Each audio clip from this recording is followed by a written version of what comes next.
नमस्कार। सभी विष्णु भक्तों को देवशयनी एकादशी की बहुत बहुत शुभकामनाएं एवं बधाई।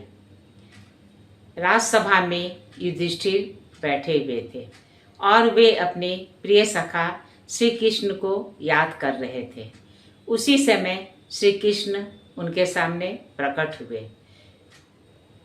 युधिष्ठिर ने उन्हें प्रणाम किया और आदरपूर्वक अपने से ऊंचे सिंहासन पर बिठाया और उनसे पूछा कि आषाढ़ मास के शुक्ल पक्ष में पड़ने वाली एकादशी का क्या नाम है और इसका क्या महत्व है। श्री कृष्ण ने युधिष्ठिर को समझाया कि आषाढ़ मास के शुक्ल पक्ष में पड़ने वाली एकादशी का नाम देवशयनी एकादशी है। एकादशी तिथि भगवान श्री विष्णु की परम प्रिय तिथि है। एकादशी भगवान विष्णु से प्रकट देवी का स्वरूप है, जिन्होंने मुर नामक राक्षस का वध किया था। इनमें भी देवशयनी एकादशी सबसे विशेष है। इसी दिन संपूर्ण सृष्टि के पालनकर्ता श्री हरि विष्णु योग निद्रा में प्रवेश करते हैं। आषाढ़ मास शुक्ल पक्ष की एकादशी देवशयनी एकादशी से लेकर कार्तिक मास की शुक्ल पक्ष की एकादशी तक कुल 4 महीने की यह अवधि चतुर्मास कहलाती है, जिसमें भगवान विष्णु विश्राम की अवस्था में रहते हैं। शास्त्रों में वर्णित है कि योग निद्रा एक दिव्य ऊर्जात्मक विश्राम है, जिसमें भगवान नारायण सृष्टि संचालन से कुछ समय के लिए विराम लेते हैं। इस समय उनका कार्यभार को भगवान शिव संभालते हैं। इस कालखंड में सृष्टि के संचालन का पूरा दायित्व शिव भगवान के कंधे पर ही विराजमान रहता है। इसलिए इस अवधि में जो व्यक्ति भगवान शिव की आराधना करता है, उसे विष्णु पूजा का भी फल प्राप्त होता है। यही सनातन धर्म की विशेषता है। देवशयनी एकादशी आध्यात्मिक रूप से अत्यंत शुभ और फलदायी मानी गई है।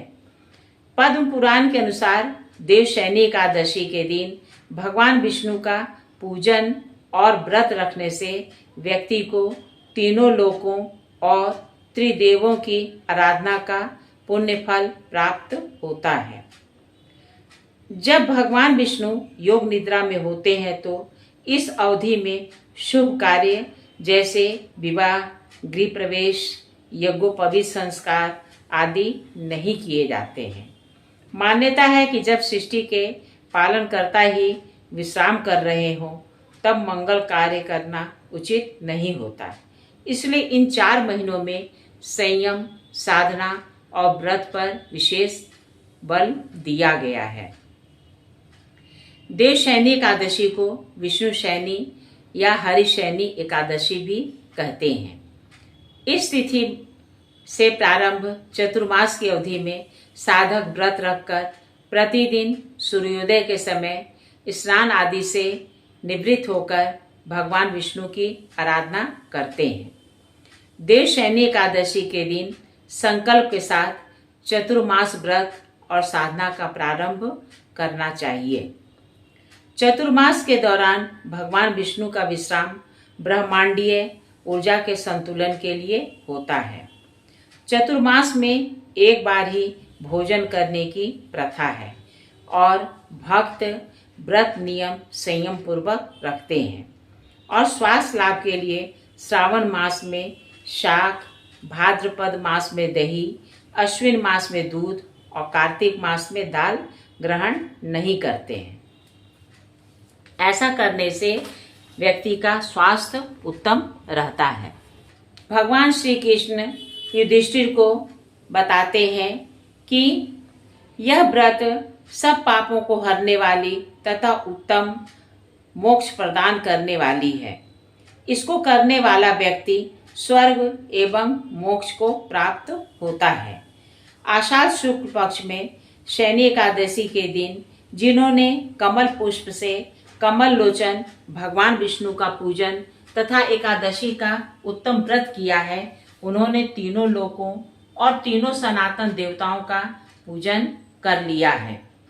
हरिशयनी एकादशी के दिन भगवान का एक स्वरूप राजा बलि के यहाँ रहता है और दूसरा क्षीर सागर में शेषनाग की शैया पर तब तक शयन करता है जब तक आगामी कार्तिक की एकादशी नहीं आ जाती। अतः आषाढ़ शुक्ल एकादशी से कार्तिक शुक्ल एकादशी तक मनुष्य को भली भांति धर्म का आचरण करना चाहिए। जो मनुष्य इस व्रत का अनुष्ठान करता है वह परम गति को प्राप्त होता है। इस कारण यत्न पूर्वक इस एकादशी का व्रत करना चाहिए। एकादशी की रात में जागरण करके शंख, चक्र और गदा धारण करने वाले भगवान विष्णु की भक्ति पूर्वक पूजा करनी चाहिए। ऐसा करने वाले पुरुष के पुण्य की गणना करने में चतुर्मुख ब्रह्मा जी भी असमर्थ हैं।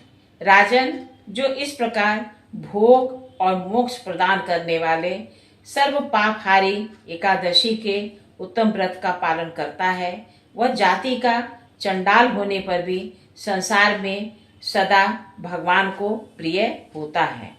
जो मनुष्य दीपदान, फ्लास के पत्ते पर भोजन और व्रत करते हुए चौमासा व्यतीत करते हैं, वे भी भगवान को प्रिय होते हैं।